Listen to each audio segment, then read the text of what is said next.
రంజాన్ తోఫా పంపిణీ కార్యక్రమంలో పాల్గొన్న శాసనసభ్యులు కన్నా లక్ష్మీనారాయణ ఈ సందర్భంగా ఆయన మాట్లాడుతూ రంజాన్ మాసంలో కఠినమైన ఉపవాస దీక్షలు పాటించడం గొప్ప విషయం. ముస్లిం సోదర సోదరీమణులకు రంజాన్ శుభాకాంక్షలు.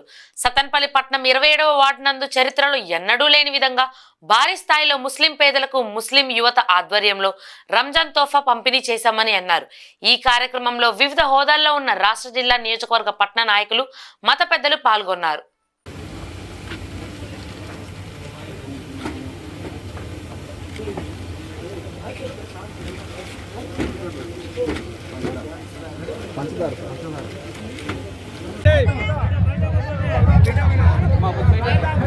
కూర్చోండి దయచేసి. రంజాన్ తోఫా తీసుకోవడానికి ఇక్కడికి వచ్చినటువంటి మహిళా తల్లులందరికీ కూడా నా హృదయపూర్వక నమస్కారం, రంజాన్ శుభాకాంక్షలు.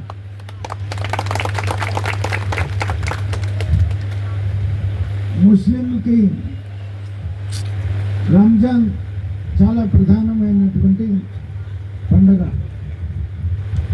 ప్రపంచవ్యాప్తంగా కూడా ఈ మాసం అంతా కూడా ఒక్క పొద్దులుండి చాలా పవిత్రంగా ఉండి దాన ధర్మాలు చేస్తూ ముస్లిమ్స్లో పేదవాళ్ళు కూడా పండగ జరుపుకోవాలి అనేటువంటి ఒక ఉద్దేశంతో మరి ఇక్కడ ముస్లిం యూత్ అందరూ కూడా కలిసి పెద్దల సహకారంతో మరి ఈ రోజున మీ అందరికీ ఎంతమంది 1000 మందికి ఈ రోజున 1000 కుటుంబాలు పండగ రోజు వాళ్ళు కూడా పండగ చేసుకోవాలి అనేటువంటి ఒక మంచి మనసుతో మరి చేస్తున్నందుకు ముస్లిం యువతని వాళ్ళందరినీ కూడా దీనికి సహకరించినటువంటి పెద్దలందరినీ కూడా నేను హృదయపూర్వకంగా అభినందనలు తెలియజేస్తూ ఉన్నాను. ఎంతో ఆదరాభిమానంతో ఉండేటువంటి నాయకుడు కాబట్టి 2014-19 మధ్యలో ఉన్నటువంటి ప్రభుత్వం సమయంలోనే షాదీఖానా కూడా ఈ మధ్యనే నేను మంత్రి గారిని అడిగాను, మీరు ఈ రంజాన్ అయిపోయిందని వచ్చేసి ఆ కళ్యాణ మండపం ఓపెన్ చేయాల్సిందిగా ఆయన అడిగాను. ఆయన ఖచ్చితంగా వస్తాను, ఆ 10% ఏదైతే పూర్తి కావాల్సి ఉన్నది కూడా అవి కూడా పూర్తి చేసి నేను వచ్చి ఓపెన్ చేస్తా అన్నారు. మరి దురదృష్టం ఈ మధ్యనే మరి తల్లి గారు కాలం చేశారు.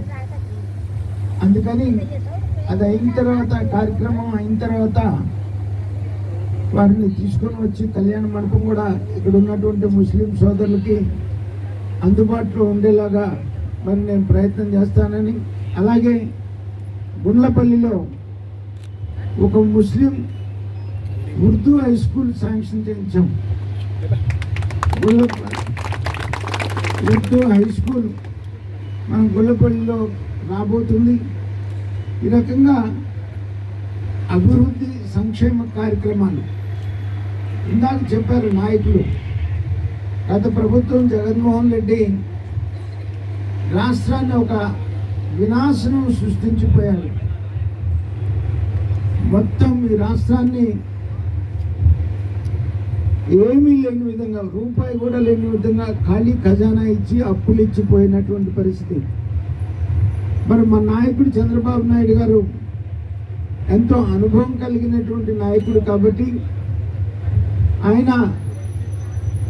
ఆయన అనుభవంతో కేంద్ర ప్రభుత్వ సహకారంతో మరి రాష్ట్ర అభివృద్ధి మరి చేస్తున్నారు. ప్రధానంగా మన ప్రాంతానికి అమరావతి